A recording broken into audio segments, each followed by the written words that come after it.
Salmo 63, versikulo 2-9. O Diyos, Ikaw ang aking Diyos na lagi kong hinahanap. Ang uhaw kong kaluluwa ay tanging Ikaw yaong hangad. Para akong tuyong lupa na tubig ang siyang lunas.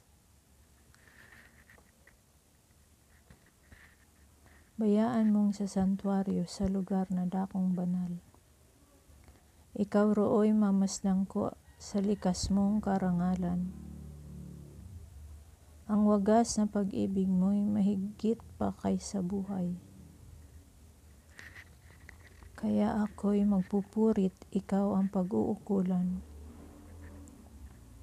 Habang ako'y nabubuhay, ako'y nagpapasalamat. At ako ay dadalangin na kamay ko'y nakataas. Itong aking kaluluwa ay kakaing may kasiyahan.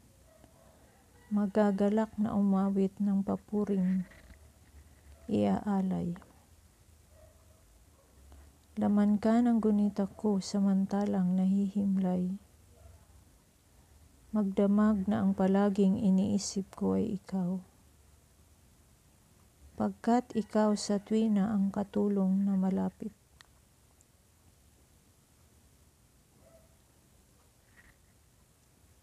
Sa lilim ng iyong pakpak, galak akong umaawit. Itong aking kaluluwa'y sa iyo lang nanghahawak. Pagkat ako kung hawak mo, kaligtasay natitiyak. Luwalhati sa Ama, sa Anak, at sa Espiritu Santo. Kapara ng unang-una, ngayon at magpakailanman. Magpasawalang hanggan siya nawa. Please like and subscribe.